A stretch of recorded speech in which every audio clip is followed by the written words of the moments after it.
we go.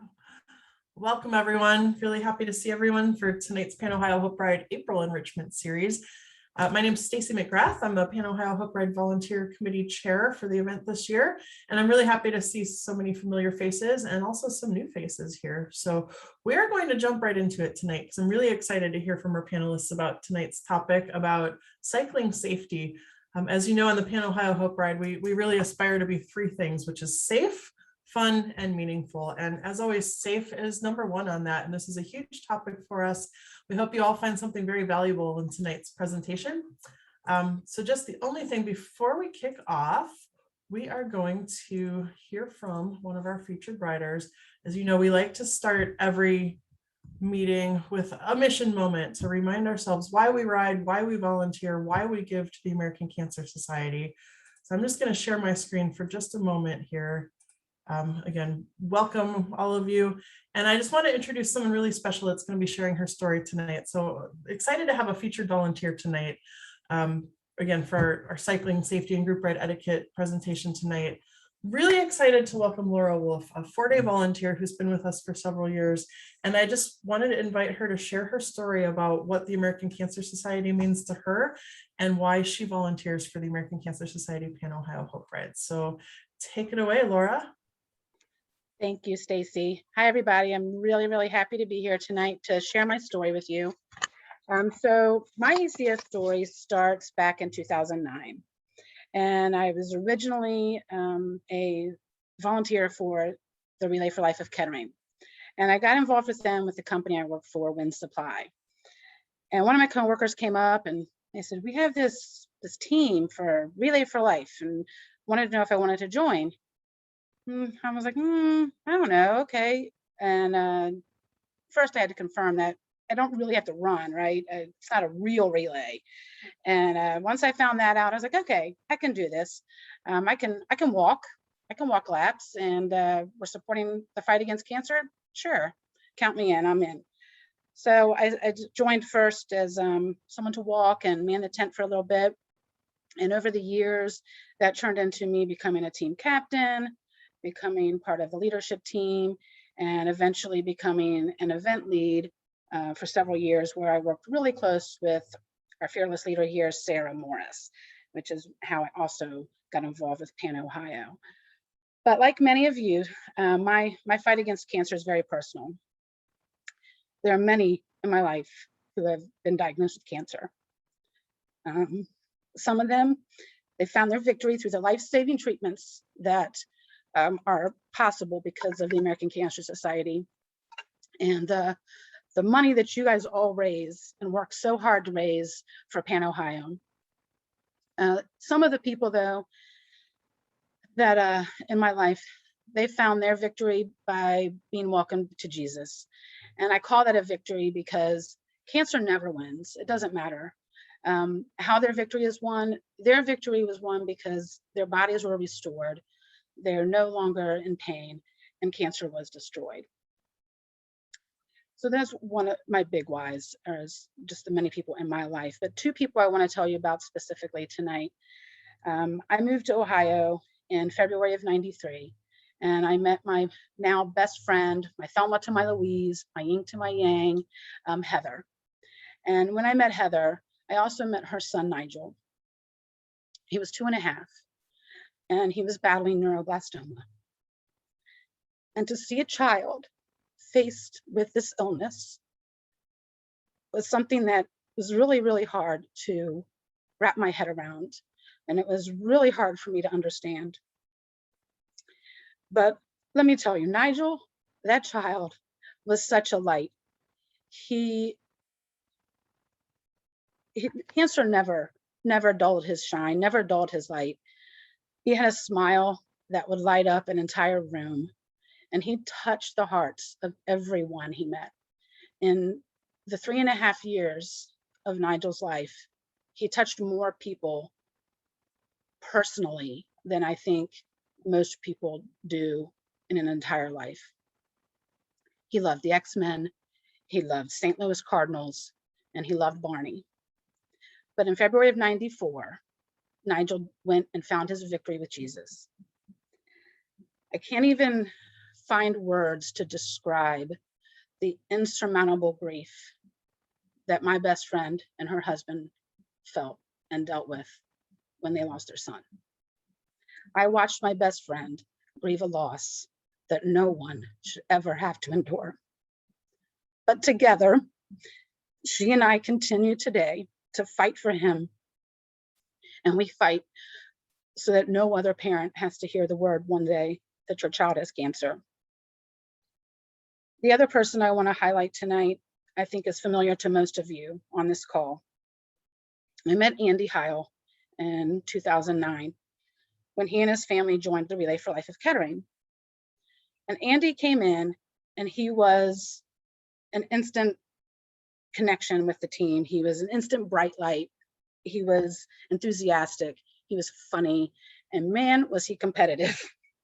His passion for fundraising, as I'm sure most of you have seen over the years, it was like nothing I had ever seen. There was nothing he wouldn't do to raise money for the American Cancer Society in the fight against cancer. One year, his challenge was getting a tattoo. If we met, I cannot remember what the challenge was, but he challenged us to some kind of fundraising. And if we met this challenge, he was getting a tattoo.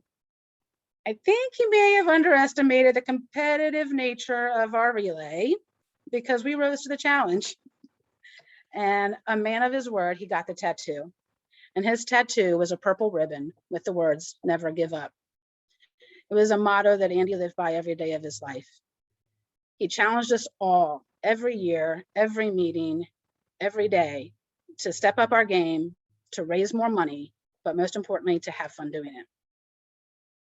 So in 2018, after Andy started riding with Pan Ohio, I decided that I wanted to volunteer just as a water stop volunteer so that we could have some relay people there to cheer Andy on.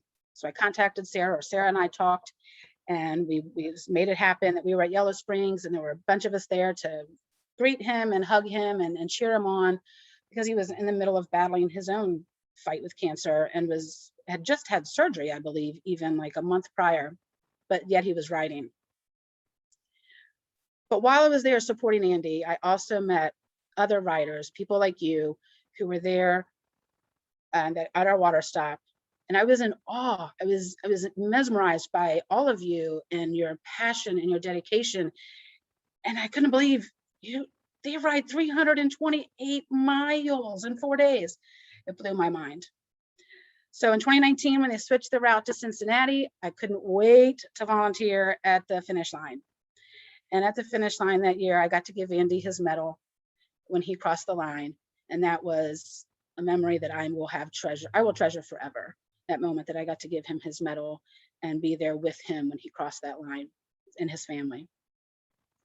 But even on days when he was feeling terrible physically, even in the middle of the rides when he was dealing with his own treatments, he always had a smile, he always had a hug, and he was always positive. Now, most of you know that Andy also found his victory with Jesus in March of last year. He has been fully restored.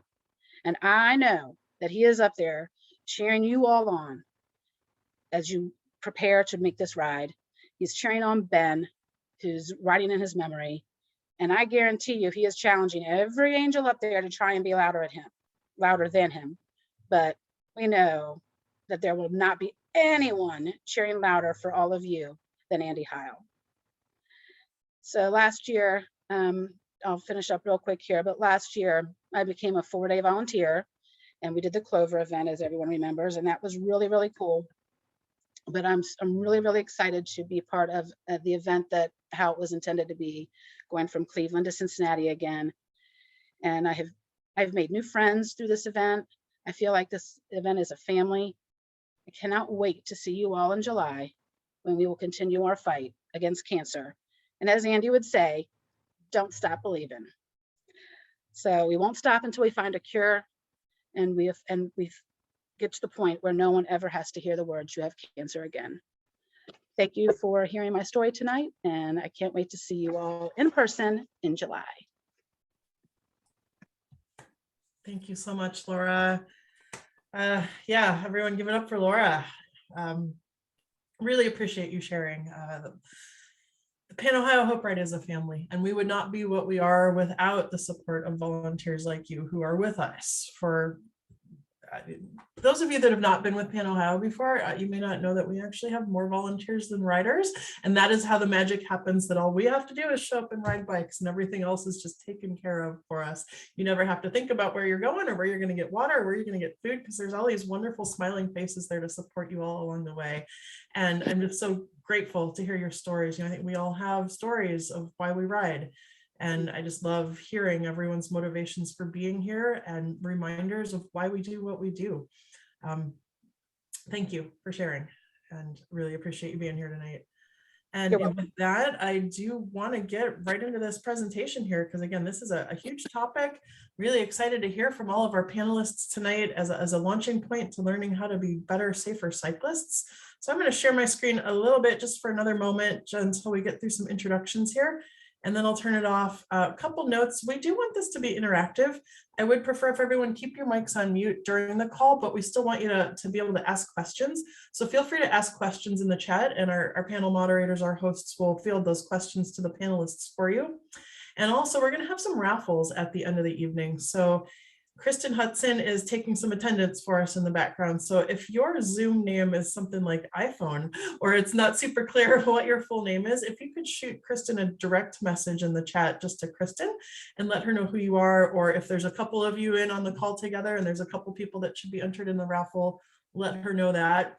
And also, if you are new here tonight, let her know who invited you here. So all registered participants are going to receive 2 incentive points just for being here, and we will raffle off 5 additional points at the end. And if you've invited a guest tonight, you'll get an extra entry in that. And then we're also going to have a swag raffle for someone who's new with us here tonight to win some Pan Ohio swag. So with that, I'm going to turn it over to our panelists.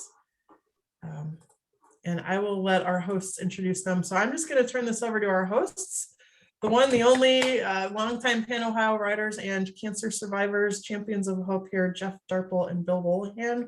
I'll let you introduce yourselves quickly, and then you can introduce our panelists, Dr. Anish Wadhwa, Randy Hammons, and Brent Evans. You can all tell us your story and then jump right in.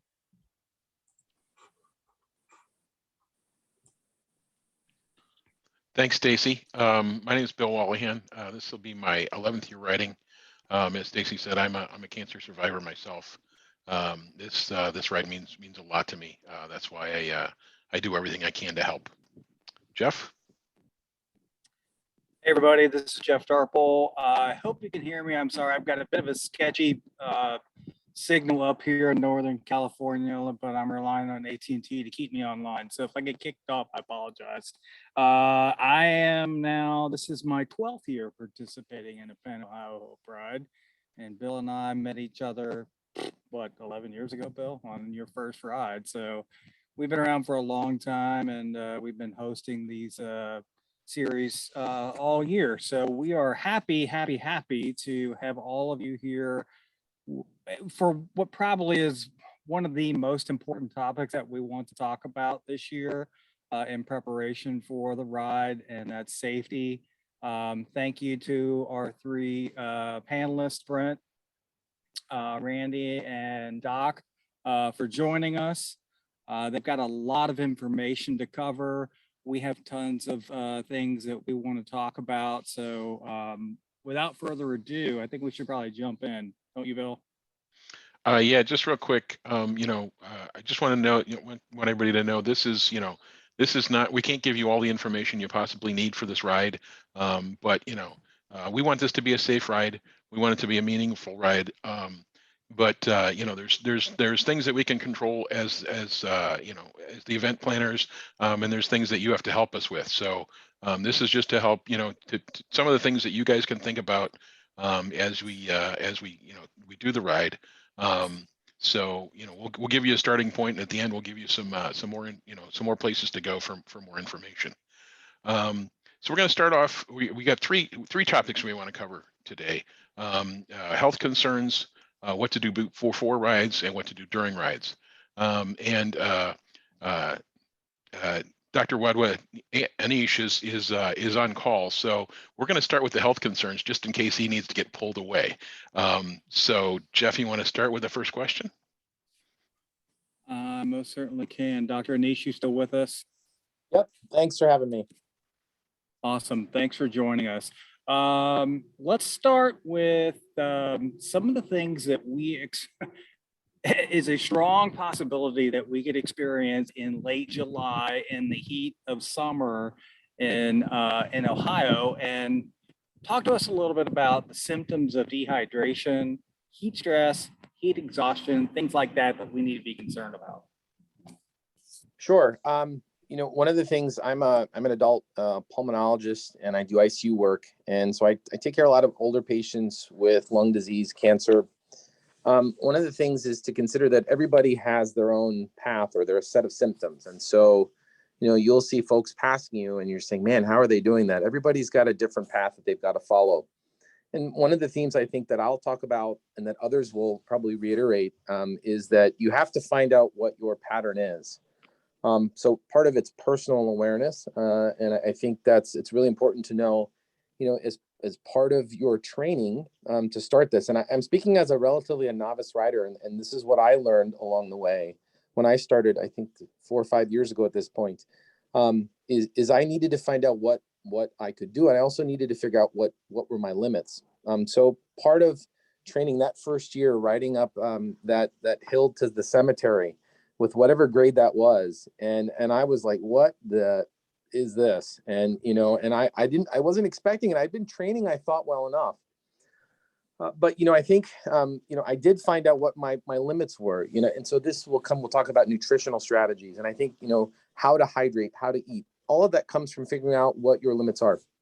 Common things that people recognize for exhaustion, so lack of attention or concentration, that probably varies depending on the heat and the stress and the time of the ride. So that may just be normal, but I think understanding what your normal pattern is important. And so this goes when you're well, doing whatever you're managing, whatever condition you have, diabetes, high blood pressure, etc., or you're in the middle of some competitive event. And I think this goes back to stressing that this is not a competition per se. This is a ride for fun. This is a ride with purpose. This is a group ride. I've thought that I'm competing against what I set for myself. Setting those expectations to be manageable is important, and I think that has to be calibrated to the environment of the day. So I'm in okay shape. I'm not in great shape. If it's hotter, I will be more on the lookout for those things. Cramping. I tend to set goals for short distances. I think we will talk later about how to drink water. I will say, either I have a timer set, or more importantly, a counter for time or mileage. And sometimes the mileage doesn't work if it's a hilly terrain. And so if it's flat, I may make a mileage goal. I'm going to drink water this amount of time. So I'm anticipating that in the heat or the pace or how much wind there is or how tired I am. Depending on how much sleep I didn't get the night before or what day of the race it is. So all of it comes back to the sense of recognizing your own symptoms. Certainly, again, common sense things, cramping, lack of attention, focus. There are sometimes you'll feel nausea. That sometimes will be dependent on you ate too much, you ate too little. Typically with eating too much or drinking too much, I found, pacing how I eat. And, symptoms will be more apparent. I remember I did a gravel ride a couple years ago, and for some reason in our office the day before there was Taco Bell, and I hadn't eaten Taco Bell in years, and I decided to eat Taco Bell, and I cramped the whole ride, and it was terrible. And I think it was the Taco Bell, but I'm not sure. So, there are things that you have to know about what's right for you. I think part of anticipating based on the day, how you're feeling is part of it's going to be recovery. And so if you are really struggling relative to your norm, anticipating that if there's a lot of heat, typically people have a certain amount of sweat and a certain amount of salt they'll lose. And if you know what your pattern is and how to calibrate your caloric intake and your hydration, you may have to think that this is a hotter day. This is a cooler day. I need to wear more. I need to wear less. If you're not anticipating or managing, I need to rest more in the shade at this break. I may not be able to take off with my group at the next break. People are fixated on riding with the group. And I did that the first year too. And I think I did it the first day, and then I realized I couldn't do it. And I felt bad, but then I realized there were a lot of other riders who were in my boat, who were new riders, and I recalibrated my expectations.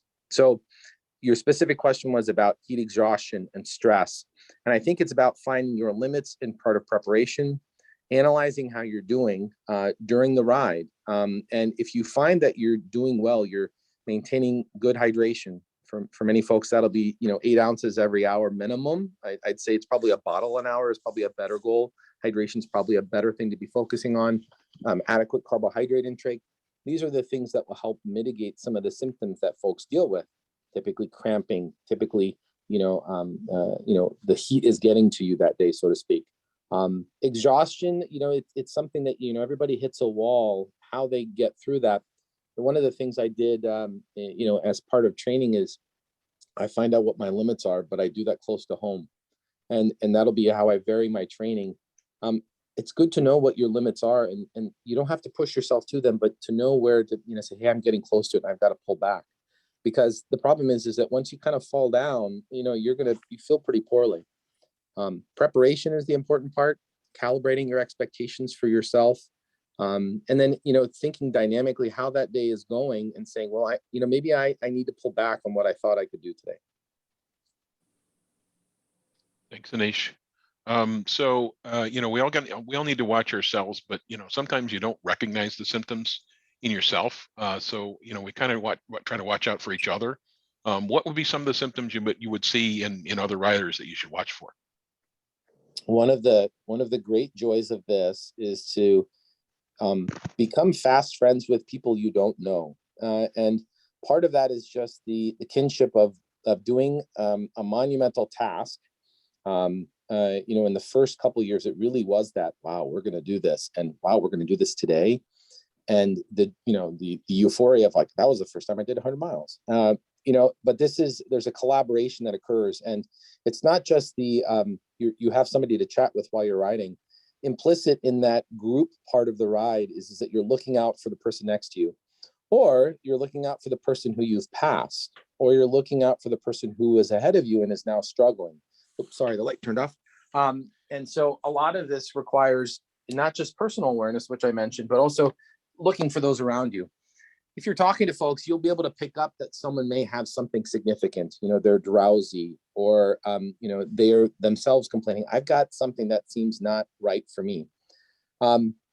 Closed questions. If you're talking to someone who's in an extremist kind of situation, it's not going to be elaborate, nuanced questions. It could be pointed questions. Do you have pain? Are you having a headache? And sometimes it's being paternalistic, I think. I do this with my kids. Maybe that's the best example I can do. It's, let's say, and they're young, they're 9 and 13. All right, we need to take a break. You need to drink water.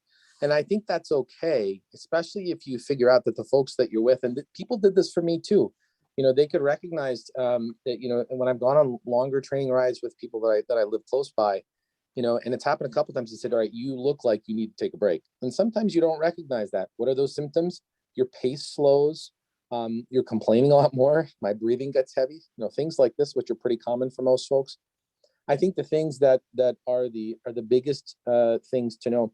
When I train, I try to and get to a point where I'm keeping a cadence, and I'm trying to keep a pace, and I've established what my pace is. And so I've tried to be, when I'm riding and I see other folks who are like me, who aren't the fastest, those who I saw had a pace, maybe they're falling off their pace. And it doesn't have to be complicated, the questions you ask. And I think this is the kinship that we have as a group, but also just, there's someone there who is doing it for whatever reasons they're doing it for. And I think that's the responsibility we have, is to say, stop and say, it's beyond, okay, you're working on your chain. That's great. It's to say, hey, how you doing? It doesn't take much to gauge how someone is. And if they give you a good prompt response, keep an eye on them still. There's nothing wrong with that. Your responsibility to yourself, but I think, having some sort of thought about, hey, that person behind me, I'm going to keep an eye on them for a little bit, and maybe I'm going to ride with them, and maybe I'm going to encourage them. It's very hard to take our focus off of what we're doing. But I think that's an implicit part of being as part of a group.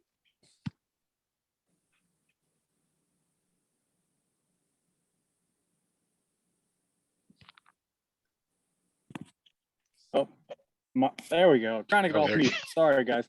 So, Anish, let me preface this next question with just letting everyone know that, there is a specific emergency phone number that Pan Ohio provides to all of us, so that in the event there is an accident or you see an accident or you're in an accident, we can call that number. But Anish, if you happen to be the person who hits a pole, for example, or are close to an accident, what are some of the immediate things that you would recommend that we do?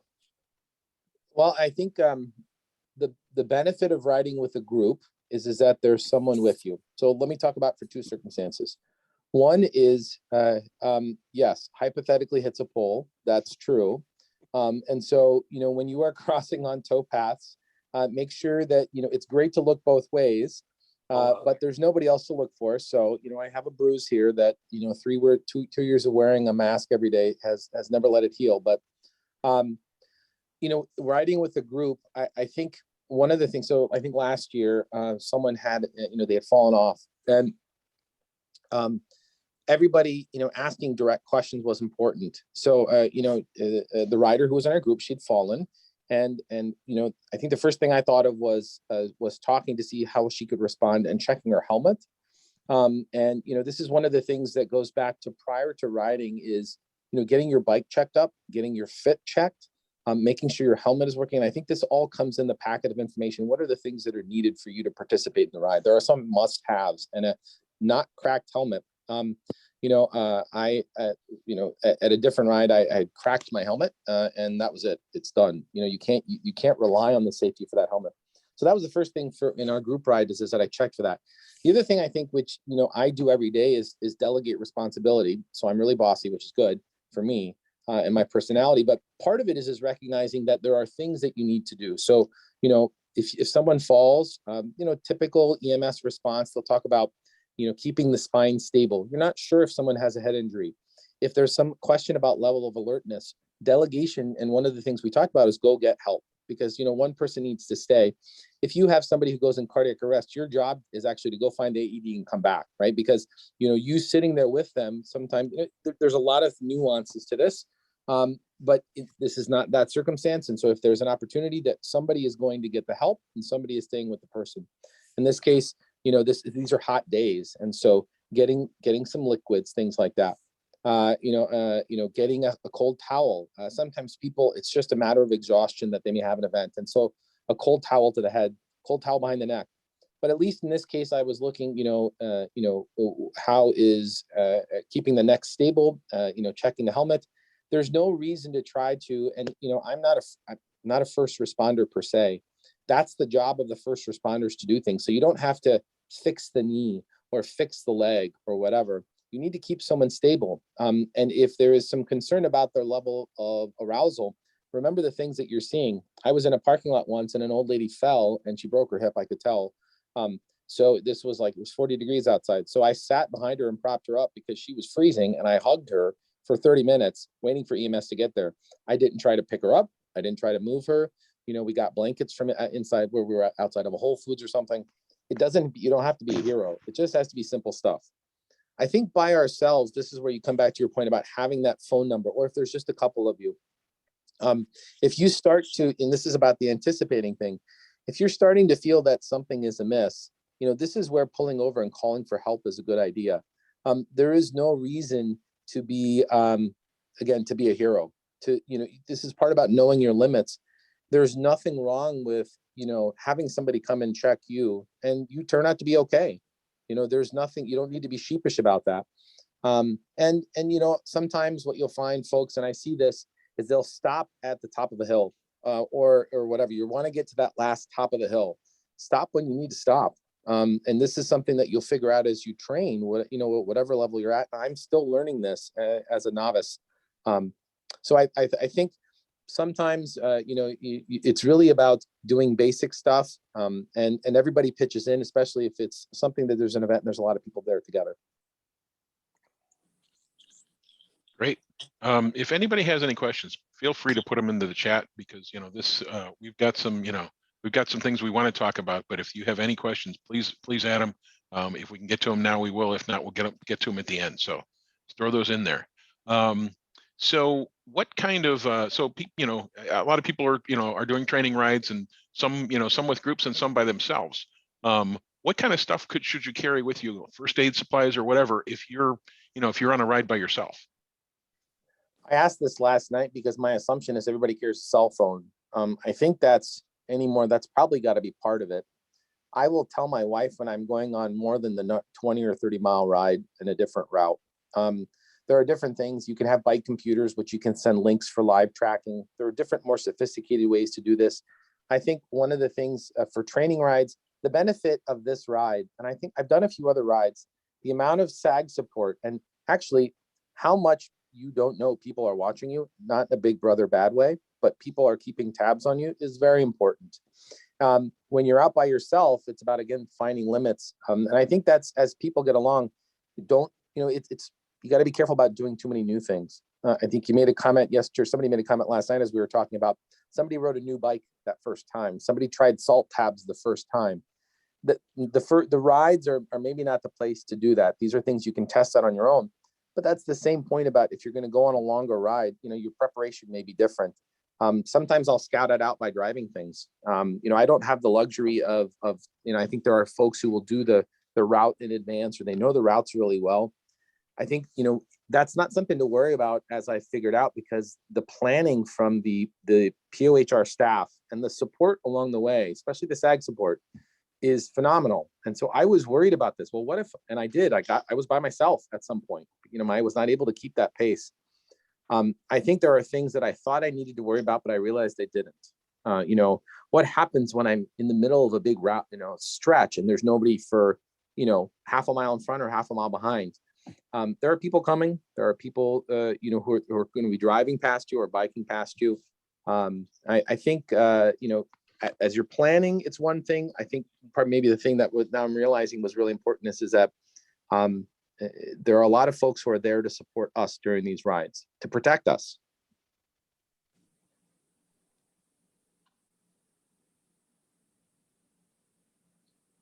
Thanks, Anish. So I have a question for you in terms of recovery and trying to make sure that your body is the most equipped for the ride or during the ride. Do you have suggestions on recovery either at the rest stops or at the end of each day? So there's standardized recommendations, and this comes from some studies, which I think I learned from other riders too. And a lot of this goes to how you eat and drink prior to, during, and after a ride. And this has to be built up. It's very hard to get to this right away. So everybody, I think, has learned that. Everybody who commits to participating in this at whatever level it is. The typical thing about carb loading prior, first off, there's always an excess, which is probably bad. And certainly, getting glycogen stores to be optimized, you have to eat a certain amount of carbs. That may be different for different folks. I think one of the things that's important, and again, anticipating that you're going to get to a point where you're going to be tired or fatigued or low on energy, is to do it during the ride. And so this talks again about hydration during the ride. Most studies will have suggested 30 to 60 grams of carbs per hour. So, what are these things? So, normal gel would have 20 to 40 grams of carbs, 20, 25 maybe. Gel blocks or the squeeze gel that people use. Cliff bars might have 35, 45 grams of carbs. I think some of the things that I've learned as a novice is that if you don't like what you have, then you won't eat it, and that's bad. So if at a rest stop, you're picking up things that you haven't tried before, and then you don't like them, then you won't eat them, and then that's terrible. And you need to actually keep eating aggressively. Somebody put a comment, carb loading the night before. It's a process, and that's very true. But you can't also make up the deficit at one stop. And so this is why you're anticipating eating during the ride. And so, if you're going to burn more than 1,000 calories per hour, or up to maybe 3,000 calories in a century ride, you've got to keep going with those calories during. After, at each rest stop, I think, many folks will find shade. Temperature management is important. I think, at lunch, I've always thought about not overdoing it, having some balance. Hydration, I think, tends to be the thing that people probably underestimate. For longer rides, for shorter rides, probably just regular water I found is sufficient. And most studies would suggest you don't have to start mixing in electrolyte supplements unless it's longer rides. You'll have to try for what works for you. I've found that supplements will help. I will do every couple hours. I tend to actually drink calorie drinks where I usually don't drink calorie drinks because I feel like I'll need the extra calories during the ride. So the only time of year I drink regular Gatorade is this ride and never otherwise drink it. But it's a combination of things and it's anticipating. Part about recovery is that you are looking at how much output you're putting in, you're doing, and this can be a mileage estimate or a time estimate. And again, if we're starting from thinking that per hour you need so much, you're not going to make all that deficit up at lunch, but there is an opportunity there maybe to mix up what you're eating too. I tend to think about mixing in salt foods. So I like M&M peanuts as a treat with other generic carbs. Some of those are good for breakfast, like oatmeal. There are certain things that people will find. I've gotten a lot of tips from other riders, in the first couple of days that I did this. And I went to load up on eggs and sausage thinking I need protein, and I've stopped doing that. But there are certainly variations and there's not one right answer. There's probably more wrong things to do. And I think excess is the problem. Thanks, Anish. We're going to move on to the next section, which is what to do before the ride, how to prepare, how to practice, how to plan. So let's start with, let's go with Randy. And just, in general, what should you do before a ride? There's a lot to do. I think a lot of it comes down to starting with where are you going to go? What are you going to take with you? And are you equipped to go on this ride? So I think it's best to start with sort of the training ride point of view and think about what you need to go out there on your own. Who do you need to tell that you're going out there on your own? Or if you're not going out on your own, finding the people to ride with who you can be confident and comfortable riding with. So, it starts again with that sort of like, where are you going to go? Without getting too far into simply like the training subject, you want to pick a route that at least the way home from, if anything else, that is safe, that that what to expect in terms of road conditions and otherwise. Additionally, you want to think about the aspects of weather that day. You don't want to go out necessarily in the rain and wind if you don't have to, unless you're trying to acclimate for those conditions, which those things do happen on Pan Ohio. But really, you do want to think about like the sort of like distance you want to travel and what you're going to encounter, perhaps what stops are there along the way to refill if you need to keep hydrated and you can't equip yourself with enough bottles of water or Gatorade or whatever for that ride. So that's certainly a big starting point for this. Beyond that, it comes down to your bike and your equipment. So is your bike in good condition? Are your tires safe to ride on? Are there any chunks taken out of them? Any patches or things that are, a warning sign that maybe it's unsafe to ride? I know I've ridden tires down far worse than they probably should have been ridden, but it's a thing that you want to be on the lookout for, especially if you're going out there for a long distance ride and it's something that you're going to be doing solo. So that then goes into, what do you bring with you? You want to make sure that you have something, you have all the equipment you need to fix minor repair situations like a flat tire, if your chain breaks, if something comes loose on your bike. If it's not in good condition when you leave the house, you want to be able to kind of know how to at least adjust things and get things back into good working order so that you're able to return home safely, or at least get somewhere where you can call for help pretty safely. In addition to that, you kind of want to look out for the just general equipment that you need to be safe on the road. Obviously, wearing a helmet is part of this ride. I think it should be part of every ride that you do. There's never a case, in my opinion, where you should be riding your bicycle without a helmet. So leaving the house without one shouldn't really be a question. Additionally, I think lights are important for numerous reasons. There's lights to see and see the road, but there's also lights to be seen with. And having proper working lights on your bike, having those things charged, making sure they're bright, they're still in working condition, is very important. Other people might recommend mirrors, either on your helmet, attached to your handlebars, wherever they might go. That's always a good strategy to have a point of view of what's coming up behind you, beside you, kind of in the periphery. So yeah, those are definitely things you want to have equipped and ready to go before you go out on a training ride. Yeah, Randy, I'll just jump in. These Yeah. are excellent points. And I think, the clothing that you wear, you want to look good, but you want everybody else to notice you. So one of my best practices is to wear something very loud, fluo, disruptive. Just like the lights that Randy mentioned, the clothing can also catch somebody's attention.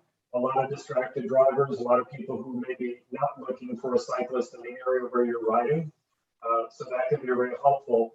And as Randy said, you want to have the proper items, the ability to fix a flat or make a small repair. But in conjunction with that, find a shop or find somebody who knows how to do those types of things and develop a relationship.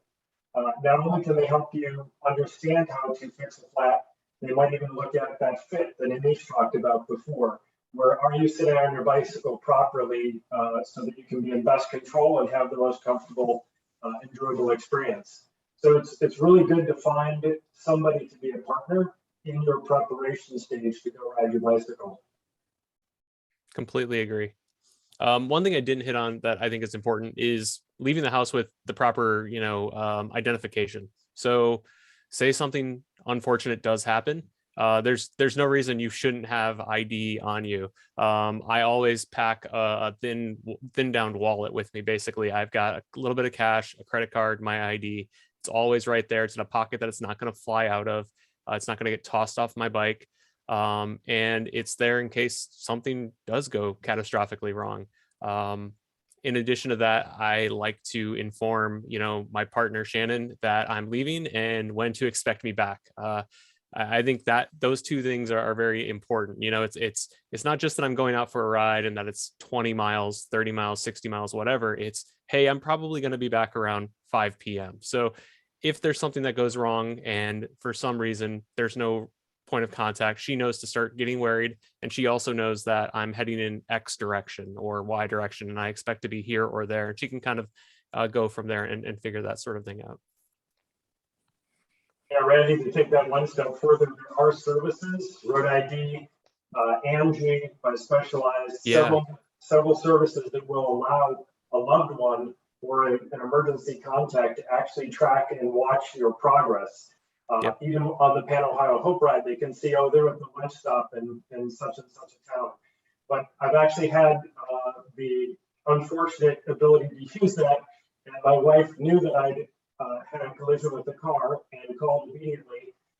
And then she had the same system and bumped her helmet with a branch and it set off the alarm, sent a text to my phone, and I was able to check on her. So, when you're out there and your loved ones know that you're out there, that's just sometimes a little extra peace of mind that they do have a way of tracking or paying attention to your progress.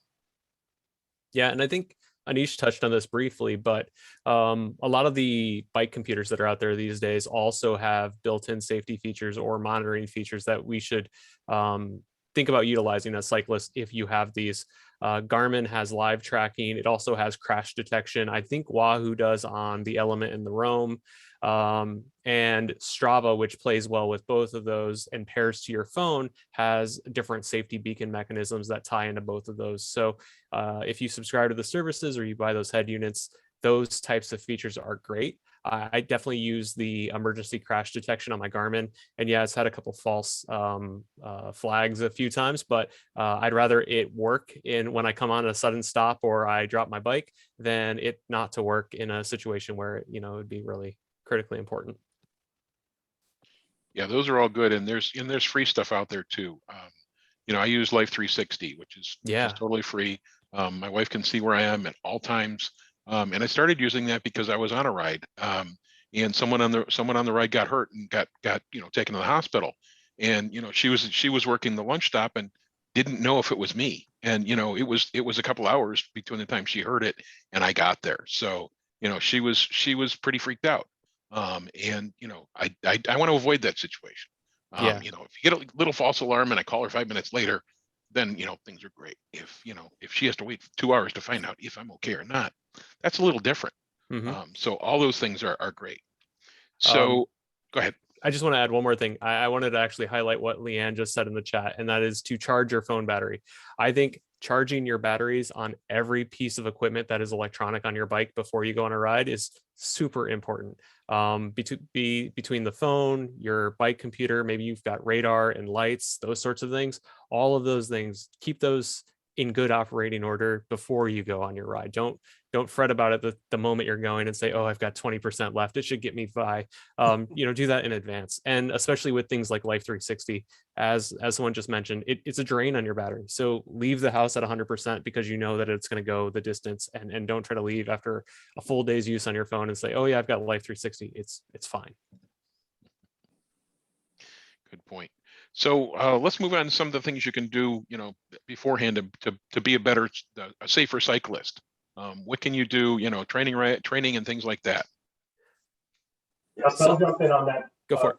Yeah, Bill.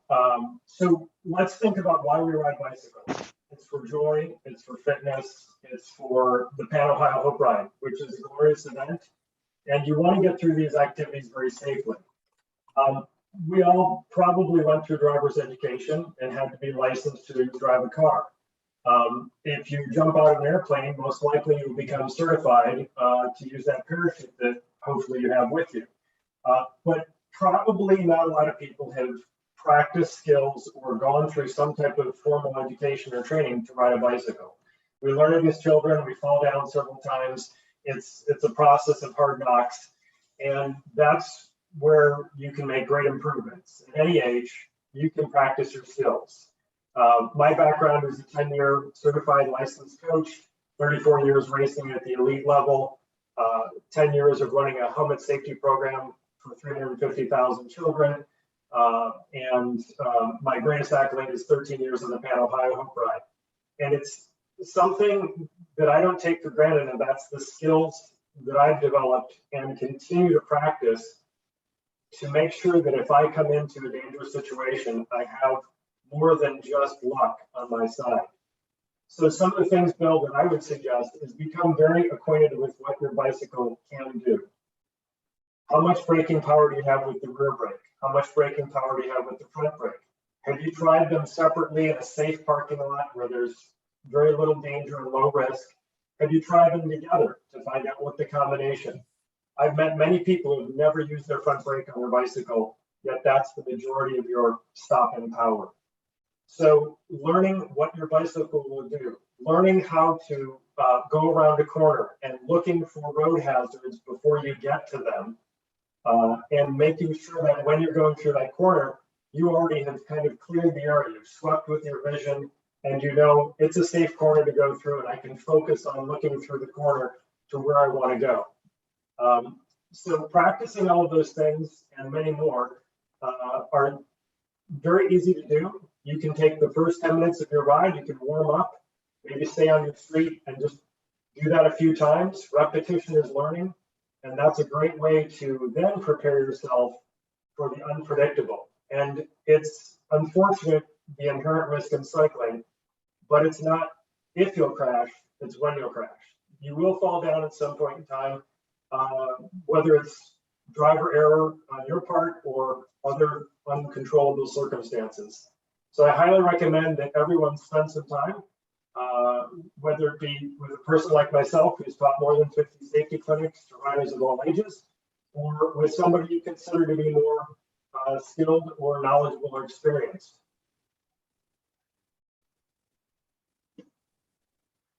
Hey, Brent, on that note, how do you find someone that can do a safety ride with you, some kind of clinic? Yeah, I would definitely look to the teams here at Pan Ohio. It seems that all of the teams have very knowledgeable people, at least in the leadership role. Your local bicycle shop could recommend a club, or they might actually have their own shop rides or group rides and say, hey, I would love to learn some skills. It could be various sources. I would also point you to very judiciously using the internet to possibly watch videos.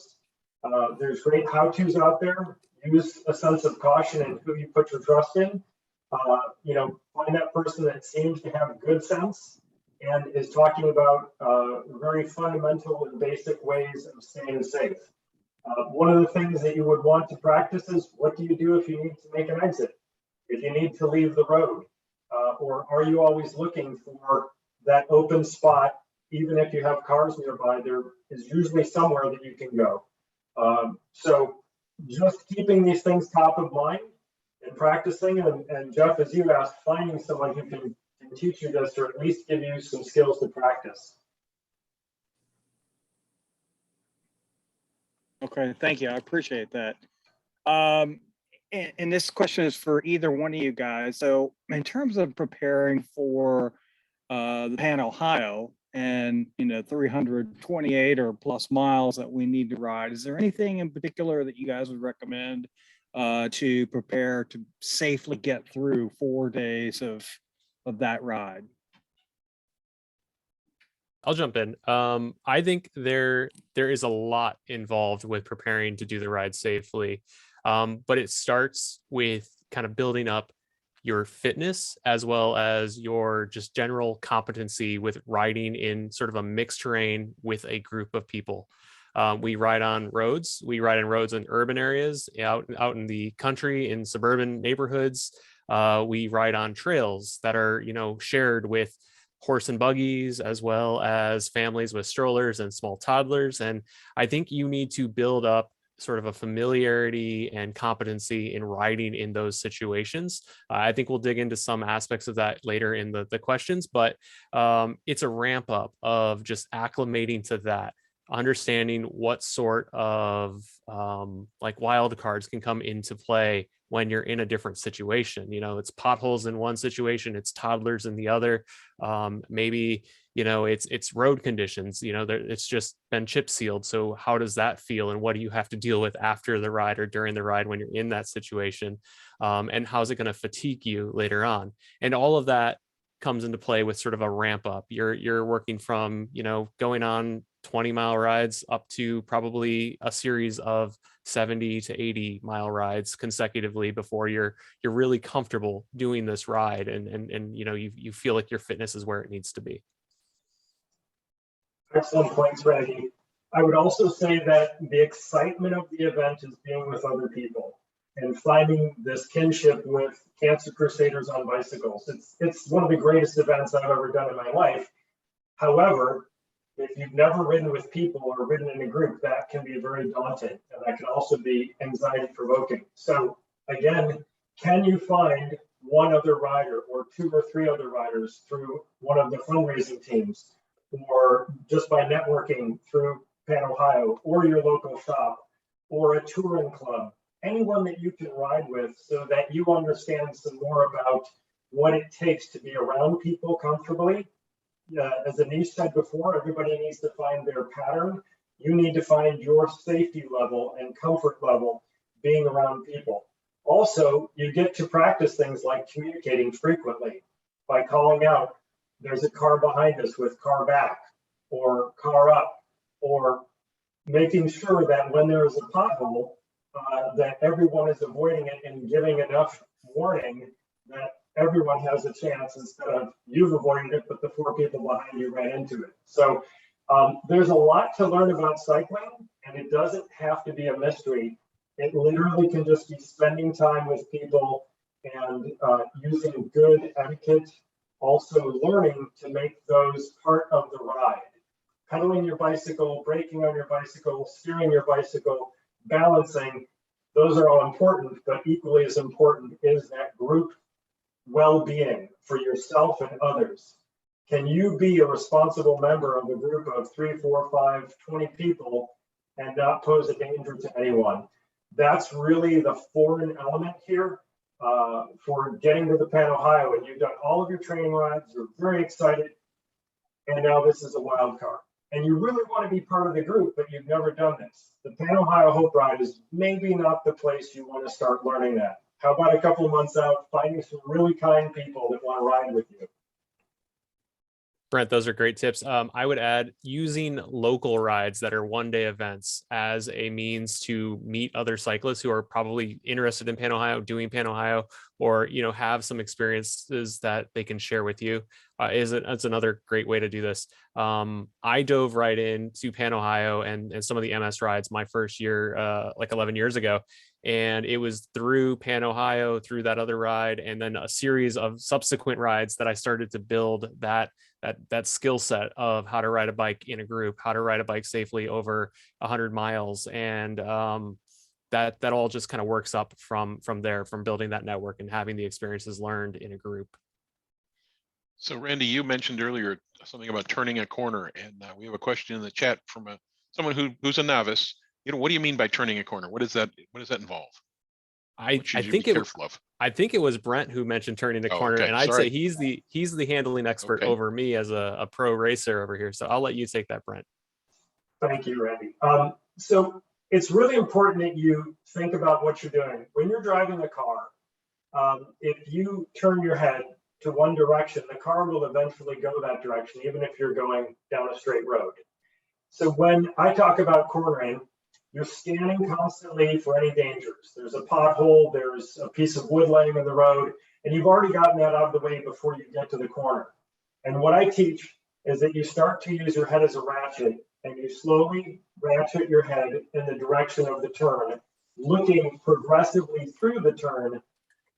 And this all is speed dependent. So the slower you go, the slower you ratchet your head, looking where you want to go. And there's a cute little saying in cycling, it's look where you want to go, not where you want to crash. So fixation can be a problem. You're staring at a curb, you're staring at a tree. That's most likely where you're going to go, just like in a car.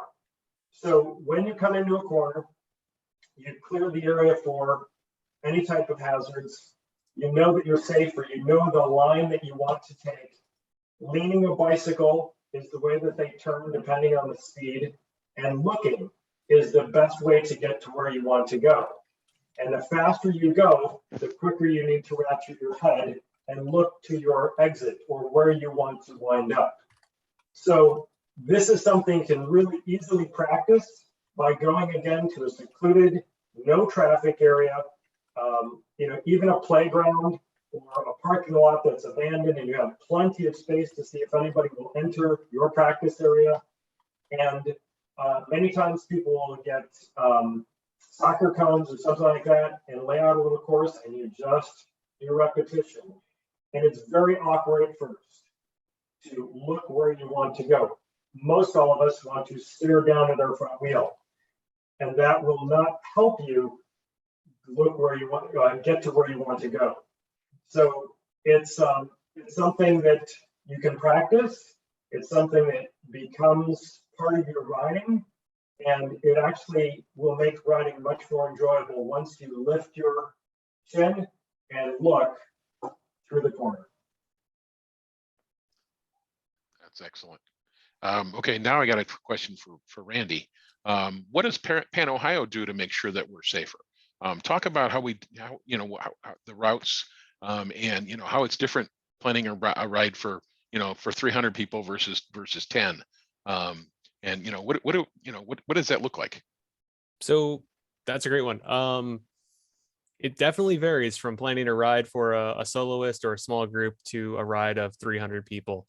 The needs are very different. We have to plan around, stops that accommodate all of these folks. We have to plan around roads that are going to accommodate enough people in a safe traffic setting. So we're looking at routes that, well, and first I should step back. We do this by committee, so it has a lot of supervision across the entirety of the state. We have people in local areas that are looking at this, but we plan it in such a way that we're planning stops that make sense for water and recovery and food, and we're looking at routes that are reasonable mileage. They have safe conditions, good road surfaces typically, and they put us close to support when that's needed. When you're out there planning a route for yourself or your buddies or what have you, it's really easy to just pick the most direct route or maybe the most fun looking route.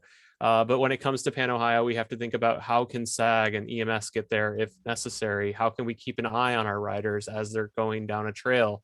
So all of those aspects kind of come into play when we're routing our riders across the state of Ohio. I'm blanking. I can't think of much more than that, but I think that those aspects are really the key points. Brent, can you add there at all, or? You know, I guess I want to give a shout out to the committee because I think that is the paramount objective. And Randy's been part of that for a very long time. Daryl and Stacy, lots of people on this call, and really trying to find an area that is fun and challenging, but also not putting us on roads where there's heavy traffic or large trucks, just like you would plan your own training routes. The thing that I think you have to remember, though, is that we might be on a bike path with other people, and now you become the highest speed vehicle on that lane, and now is when you need to show the courtesy that you hope that motorists will show to you.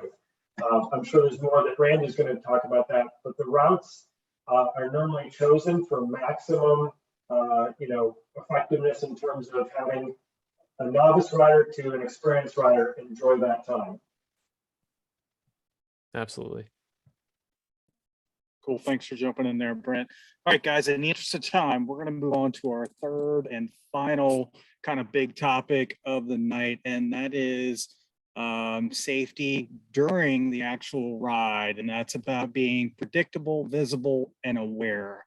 So, Brent, I'm going to throw this first question to you. How do you ride safely on the road during the event? So maybe talk about things like taking the lane or using hand signals, things like that you think are most critical to riding safely on the road. Sure. It's a privilege to ride the Pan Ohio Hope Ride. It's not a right. And the course is not closed, and we're ambassadors for cancer patients. We're raising money for people who are very deserving that we'll never meet. We need to keep that forefront of our minds. This is not the Tour de France. This is not a competitive event. Even though we want to challenge ourselves and push ourselves, we need to remember that we're ambassadors. So, following the rules of the road, you don't need to blow through that stop sign. You're not being timed. Using hand signals, as you said, are great, but also trying to make sure that people are aware of what your intentions are. I was out on a ride Sunday. I was climbing a hill. I noticed a rider in front of me. I was coming up on them very quickly.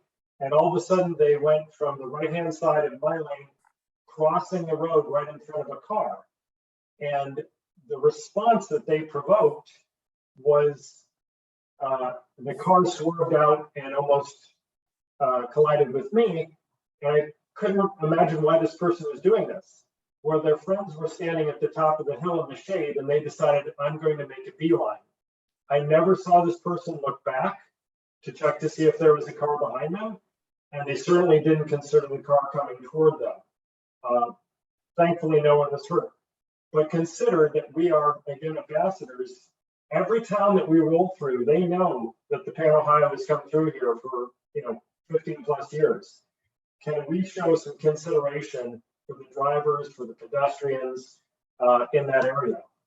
So when you are riding, you need to have a really good sense of self-awareness, and you need to position yourself so that you can be successful on this ride versus taking risks or putting others at risk.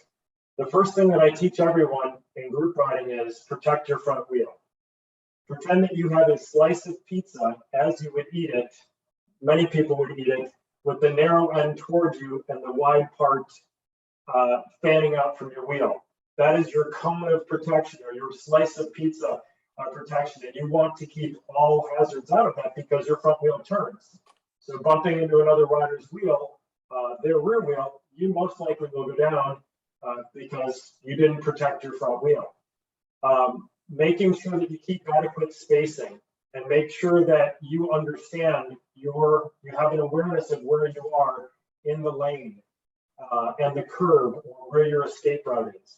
Those are all really critical. This is hard to do when you get caught up in the excitement of being with a group, when you might be fatigued and really pushing yourself. And The humidity and heat is usually quite high in Ohio during the month of July. So you have to spend extra care. What I would suggest is you have to remember that you want to finish this rider in better shape, than you started it. So how do you do that? You make sure you're taking precautions. Randy, did you have something to add to that? You know, I think you kind of touched on it at the beginning, but I want to reiterate, being predictable, I think, is paramount to riding safely on the road. All of your actions should be deliberate and pronounced, and something for not only the other riders around you to observe, but also the cars around you. I think riding in the lane makes it clear that you are part of that traffic. You're not just something on the side of the road. You're a human being traveling along just the same way anyone else is in a car. And I think taking actions like hand signals, also looking over your shoulder, those things really do show intent of where you're going, what you're doing, and it does it in a way that people can see it early. And oftentimes things like Brent's situation can occur because someone makes a last minute decision. And sure, you can do that because you're fatigued. Sure, you can do it because your friend's up ahead on the road, but no one else around you knows that. And you're going to cause an accident that hurts you, hurts another rider, hurts someone in a car or pedestrian on the sidewalk, what have you, all because you're not thinking about what's going on around you and you're not taking actions that are predictable and deliberate. So it's really about, you know, just being pronounced, being visible, and being self-aware, as Brent said. So I'll continue that thought, and that again, this is not a closed course, and you want to ride with your friends, but riding 3 and 4 abreast or riding out by the middle of the lane by the yellow line, that's not something you should be doing. And I've witnessed that many times on many different types of rides. And so you have to think about what is that impact. You don't have the space when you're riding 3 abreast to move side to side in the lane. You don't have an escape route, or you've limited your escape routes. You probably have also irritated some motorist who's trying to pass safely, but doesn't have that room to give you the minimum state law 3 feet. So single file, double at best if you're in a pace line and somebody's sliding back or sliding forward. That's really important.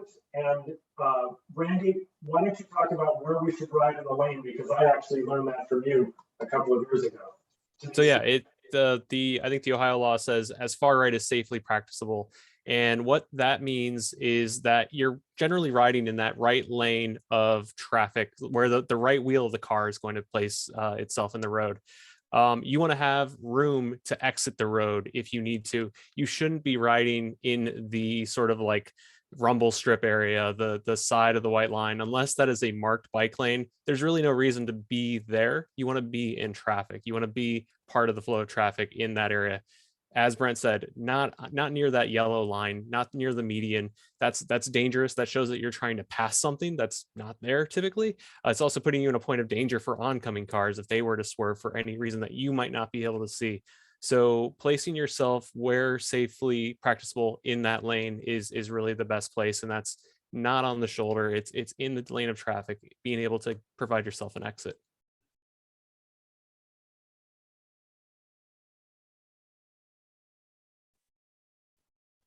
Bill, I think you're on mute. That's better. Yeah, the only time you want to be on the left side of the lane is if you're making a left turn. You want to be predictable. You want them to know I'm making a left turn. Put your arm out, make your signal, and move over to the left side of the lane. Don't try and make a turn from the right side of the road. Make a left turn from the right side of the road. That's dangerous. I actually had a cop who pulled me over because I got out of a bike lane and went to the left-hand side of the lane, and because I was making a left turn. And he pulled me over and told me I was wrong. I had to stay on the bike lane. Luckily, I got it on video, and his boss got it. So he got to go through training. But yeah, so yeah, always important to be visible and to be to let everybody know what you're going to do. So what happens when you're on a rough road, or you just don't feel safe on a road? What kind of things can you do? Is it just slow down, or are there other things you can do? You can always stop. You can always pull over and find a way out. Call. Maybe turn around, take another route, do some investigating on your phone for what might be a better conditioned road. If you're on a road that has a sidewalk, it's not the end of the world if you that's a slur. If you happen to have to hop on that sidewalk and, ride to a better spot, you can do that. If you have to jump into a crosswalk and cross to get to a safe spot, there's nothing wrong with that. Again, you want to be, deliberate and predictable about doing those things. But if you're in a spot that just isn't right for riding, like a typical alley in Cleveland, perhaps, don't go there, or find a way out that is safer. And there's no offense there typically. So I have a question for both you guys. And this is a personal question from me because I've been using this technique for, I don't know, a couple of years now. How do you feel about signaling to motorists behind you, whether you're at the back of the pack or single, solo, to slow down and or give them the wave to pass you, whether it be a corner, blind spot, or something of that effect. I've found personally that I want to communicate with a motorist as much as feasibly possible. What do you guys think about that? I'll jump in, Randy, and you take it over after me. Sure. I use hand signals a lot. And one of my biggest concerns is that people just don't consider that they have a mother, father, brother, sister, daughter riding a bicycle in front of them. And so it's a consideration for human life. And they need to come around that blind corner where I can't see who's coming in the oncoming lane, and they can't either. Yet, for some reason, they need to pass you. So I've started deliberately, putting my hand out, waving, trying to get their attention without putting myself at risk, to let them know, hey, they could be on their phone, they could be in a hurry, many things could be happening, but all of a sudden you're giving them cues to make them consider their actions.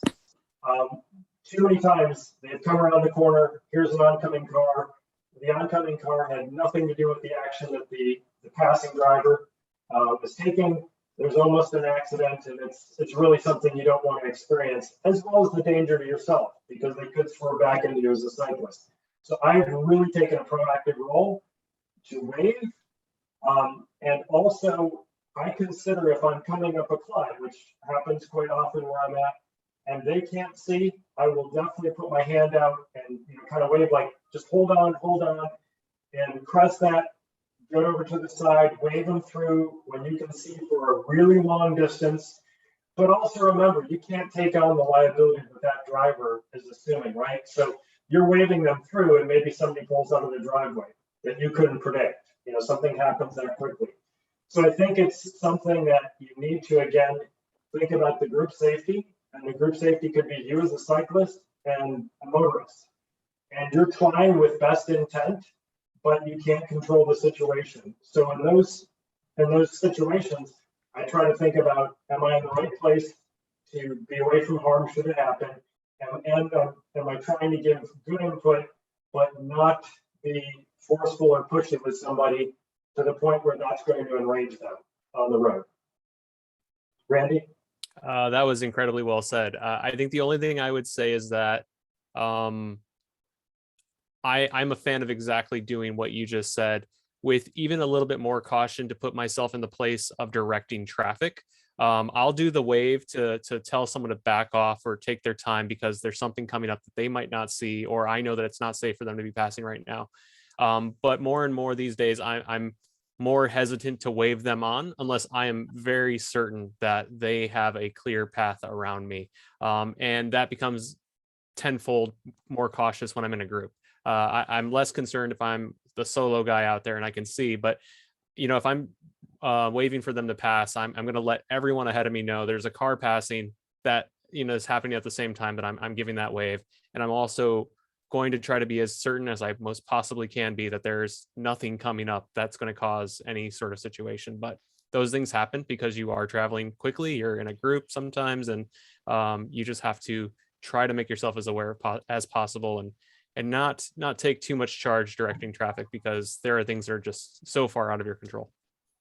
Yeah, I agree, Randy. And there was a comment in the chat that I'll echo, and that's, you can always pull over, right? Know your escape point. If there's a driveway, if you can roll into the grass easily and come to a stop.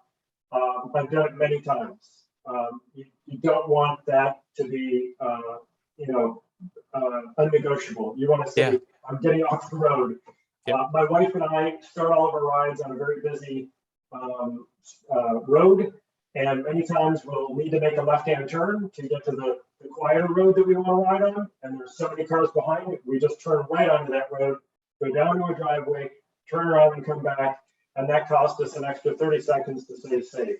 I think sometimes we rush ourselves and we don't give ourselves options because we're so set on, I have to go get my ride, or I need to get somewhere. I've only got a certain amount of time to ride.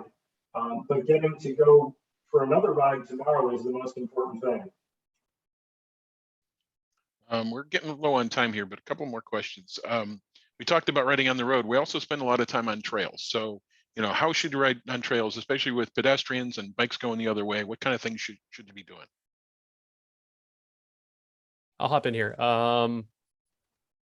I think all of the general etiquette of the road applies here.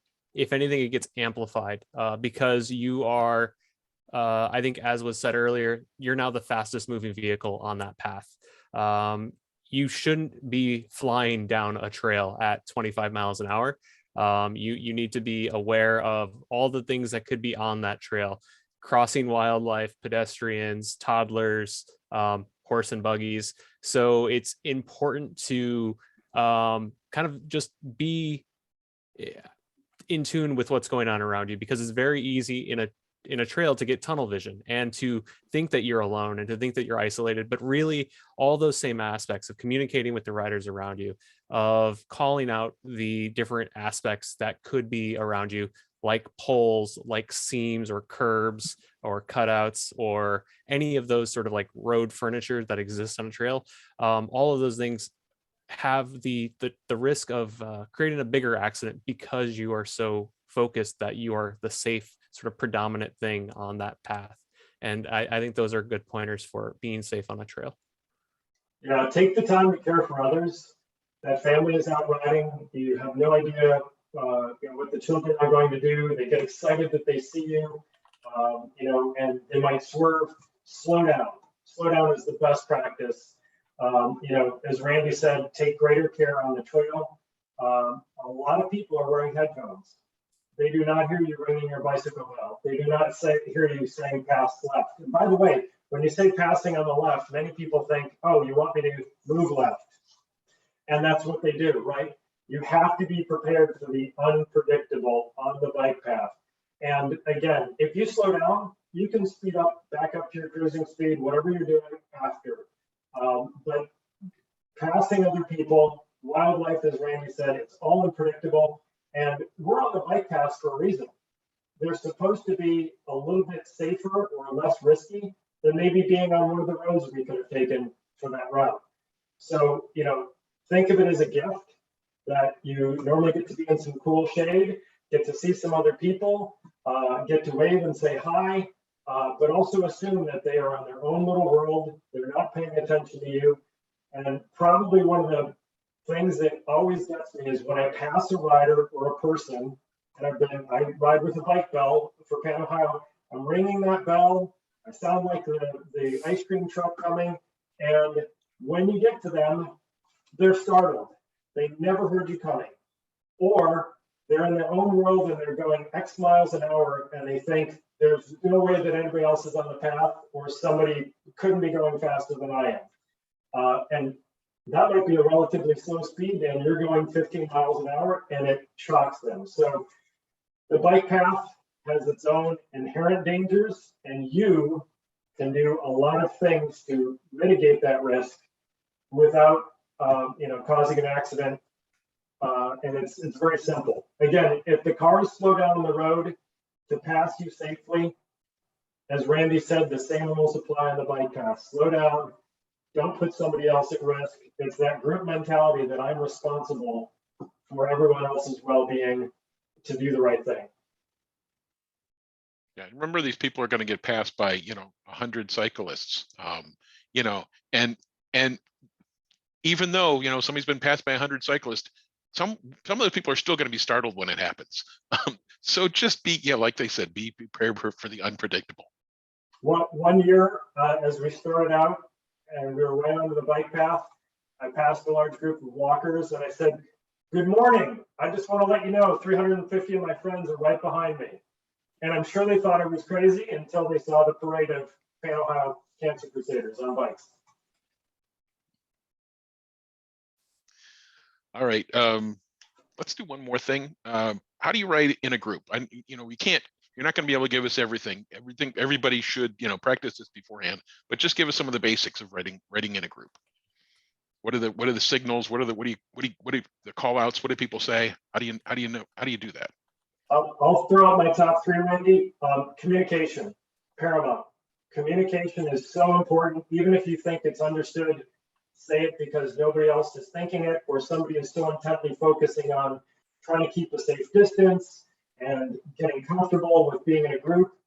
Left turn, right turn, car up, car in the hole means the turn we're going into, there's a car. So you have to be careful of how you negotiate that turn. Car back. If I'm at the front of the group and I'm yelling car back because I'm listening actively all the time, and the person behind, or 5 people behind in the yell car back, I'm a little upset.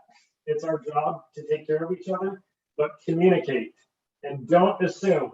If you're going to pull in for a water stop, I'm pulling in for the water stop, and long before you get there, instead of a very quick motion to the water stop and thought everybody knew that you were thirsty. So I would say communicate is number 1. Number 2, know your limits. Anish talked about this before, but do not push yourself to stay with the group. Let people know, diffuse the ego, right? This is a fun, exciting ride. And if you are somewhere in the pack and you are starting to become very tired, you are a liability to everyone. And you should, really take care. The last one before I throw it to Randy is make very subtle, predictable motions. If you see a pothole, you should be looking far out ahead if you're in front of the group. And you should say hole or motion or yell pothole and slowly move around that pothole long before you get there. So a predictable line instead of an erratic swerve right before you get there where no one else has a chance to adjust. Those are my 3 top things. That's a tough one to follow. I think those are also critically important. I think I would add probably through group rides, other rides, maybe some YouTube videos and some research, learning cycling etiquette, group ride etiquette is important. It comes down to a lot of those signaling aspects, the communicating aspects, but there's just a general amount of understanding how to interact with others on the road in a group that you need to pick up before you jump into a pace line. And I think the other aspect of that comes with knowing who you're in the pace line with. You could be jumping behind someone's wheel who doesn't have the experience or the confidence or the communication skills even to get you where you're going safely. And honestly, there's just no point in risking that. Being in a pace line isn't a critical part of Pan Ohio. It certainly can be a fun experience. It can be a safe experience, but it's something that you work up to. It's something that you sort of build a comfortability with close peers who share those same skills and that same acumen of being able to trust and communicate what they're going to do on the road. You've got their back, they've got your back. You're looking behind you, in front of you, all around you, to travel down the road in one group safely, and that's super important.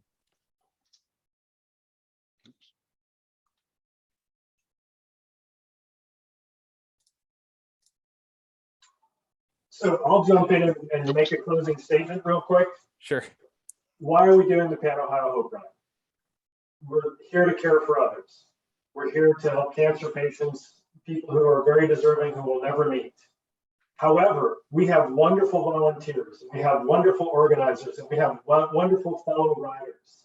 And when you're out riding, the whole moving family reunion across the state of Ohio Fantasy Bike Rider Camp should be wonderful for everyone. You see somebody in trouble, make a new friend, help them out. If you need help, somebody who has that same mentality will be there for you. This is the greatest experience you will ever have on a bicycle ride if you fully invest and you try to meet as many people as you can. And if you come to this ride as a solo rider, you will find people who care about you, want to know your story, and want to ride with you. And these will be lifelong friendships. But it is a mentality of caring for each other and not, I have to show, you know, I'm an amazing bike rider. This is not the place. There are other places for that. So taking care of each other and getting through this so we can repeat it the next year.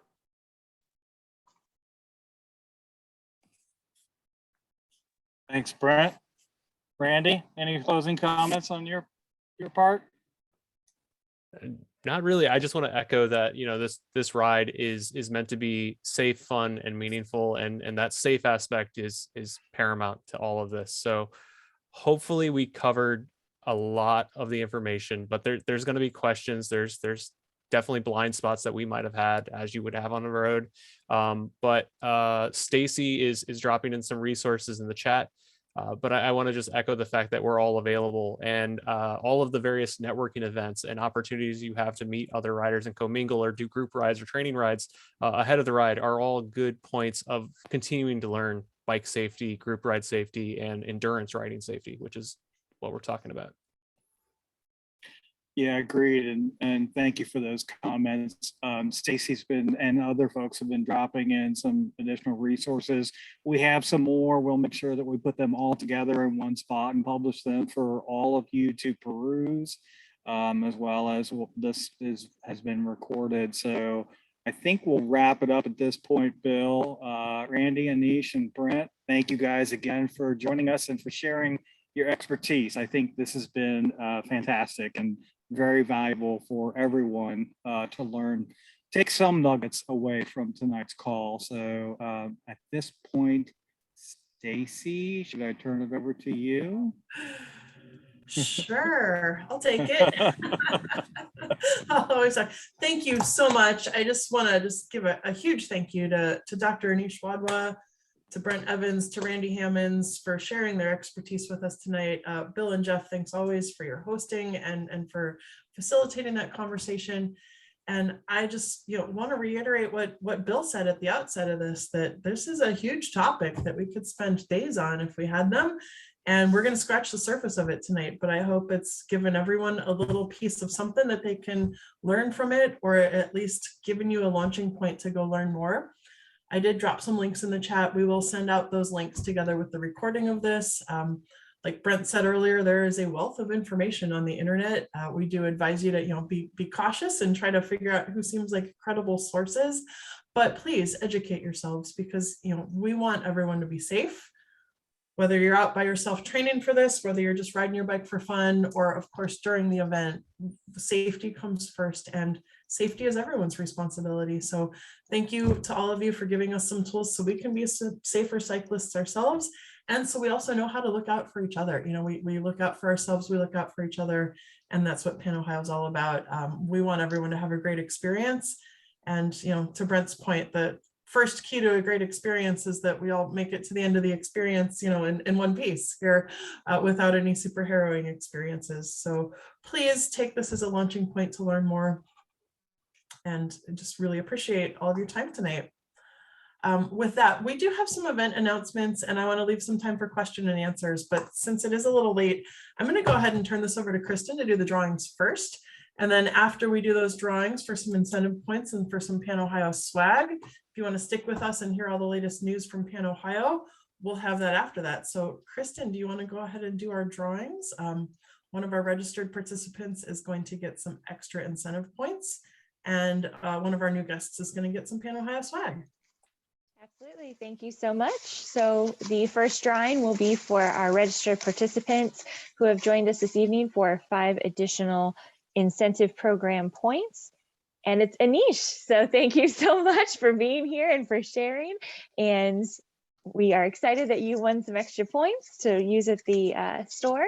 And then for our new participants here, we are going to get you sent some POHR swag And Nikita Brown is the one who won that raffle. So we will reach out to you to get you those items. Thank you so much for joining us. We're thrilled to have you.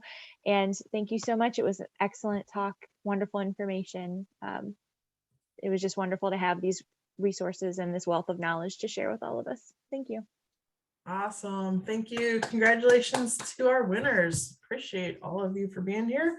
Congrats. I'm just going to do a quick run through of some event announcements, and then we will leave some time at the end for any questions anyone has about the event or just some open social time. Okay, so event announcements. If you're not already signed up for us, just wanted to run through really quickly our registration options, or if you know people that are interested. I think one thing I really want to highlight as we get closer to the event, it might be harder for people to come on thinking that they could do 4 days, but just remembering that our 1 and 2 day registration fees and fundraising minimums have come down considerably this year. So as you're thinking about signing up, or if you know people that haven't signed up yet, just want to reiterate that we have all kinds of options. So hopefully something for everyone there. And if you are new to Pan Ohio, I just want to call out that I would love you to email panohioinfo@cancer.org before you register, because we do have a 50% off discount code for first-time riders this year. So check that out. The other big news coming up over the next couple of weeks is that our lodging and transportation survey is almost ready to launch, and we wanted to share a couple of details with everyone. First of all, our dorm cost this year is going to be $40 per night per person for a double occupancy room. That is a little bit higher than last year. I think we went up about $5 per night just to try to recoup a little bit of the cost that we're paying to the universities. That is sort of an average of all of our universities. But the other thing we have this year is single occupancy rooms available to anyone who wants one. For $70 a night, you can get a room to yourself. And then, as always, we have the camping option for free. Hotel room blocks will be available at some partnering hotels. Of course, the cost on that will vary by market, but we'll have all of that information. And also, we're going to have buses this year going to Cleveland on Wednesday from Columbus, Dayton, and Cincinnati. And then, of course, from the finish line in Cincinnati, our buses will go back to Dayton, Columbus, and Cleveland. So watch for more information on that. If you're a registered participant, you'll be getting an email in the next week or two with the survey to tell us what you want, what you need, sign up for your lodging and your transportation and all that, so we can get all set on that. And the next big thing we have coming up is our volunteer opportunities. So we already have launched, I think if Alyssa or Sarah or Kristen, if you could drop in the chat, we have a sign up already for 4-day volunteers, but we have a lot of awesome volunteer opportunities. So if you are not a rider, or if you want to volunteer, or if you know other people that might volunteer, we still need people for all these positions. We need SAG drivers, all those people that support our riders and help them if they can't finish the day, to move along and help them get through it. We need truck drivers to drive our Penske trucks with everyone's luggage and bicycles and all of the supplies. We have a key group of 4-day volunteers that comes along with us for the duration of the event. This year, they're going to be helping set up water stops, helping guide the local single-day volunteers, and kind of filling in where we need them. We also need lots of single-day volunteers at water stops to help keep our riders fueled and hydrated. And we need lots of volunteers at the colleges to help with things like bike storage, the luggage unloading and loading, and just being there to cheer riders in at the finish line of each day. And then also some volunteers on Thursday morning at the start line and on Sunday afternoon at the finish line. So tons of opportunities, whatever anyone wants to do, whether it's for 1 day, 2 days, all 4 days, we have lots of volunteer opportunities. We got the link there for the 4-day volunteer and SAG sign up. The links to sign up for the single-day volunteer opportunities is going to be launched later this week, so watch out for that. The other thing we wanted to remind everyone of tonight is that if you have fundraisers planned, whether it's a team or a personal fundraiser, please email panohioinfo@cancer.org and let us know about that so we can share the word on that. A couple things coming up. Saturday, May 21st, Scott Reaney has the Trails for Hope ride going on in the Cleveland area and Akron, Canal Fulton area on the Towpath Trail. Coming up in August, there's a charity golf outing. And then also on Saturday, May 21st, the VACO team in Columbus is having a pickleball tournament.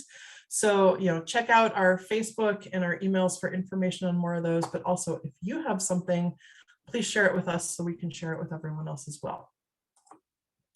And then just want to share a quick word about some upcoming events. We are planning some happy hours in May and June in all of our major markets so that people can get together, It's a great thing for new riders to come to meet other riders and an opportunity to bring possible new recruits to meet other people. And we're going to be planning a series of training rides coming up through May, June, and the early part of July in each of our markets so that riders can get together. This is a great opportunity to practice some of those skills, get together, meet some other riders, and practice those group riding skills now. So watch out for info on that. And then coming up in May, we'll have our next enrichment series on Tuesday, May 23rd, which will be about bike maintenance. And the best way to stay involved in all that is to connect with us in a few different ways. You can follow the American Cancer Society Pan Ohio Hope Ride on Facebook, Instagram, and Twitter. And check out your local Facebook groups. You know, I saw some people mentioning in the chat, there is a group for brand new riders if you want to join that group and get some information. And there are also groups for Northern Ohio, Central Ohio, Southern Ohio, and out-of-state riders. It's a great way to connect with people in your local market and hook up for rides, training rides, get advice, and help you prepare for Pan Ohio. And then we'd also love you to join us on Slack. We are launching a Slack work group for Pan Ohio as another way to communicate all of the events happening and some great information. So you can reach out to me, Stacy@bearmoose.org, and I'll make sure you get the invite link for our Slack work group. So I know that was kind of a quick rundown on everything, but I want to leave some time for questions and chat. So if anyone wants to talk about any more of those, let us know, stick around. Otherwise, thank you all for coming tonight, and we will see you next month. So who has questions?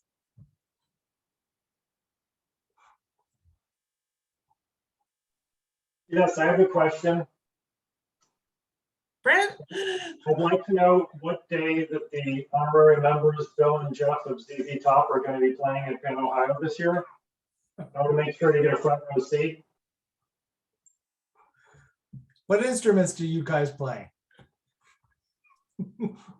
That hasn't been decided yet, but we actually have a third member of the band.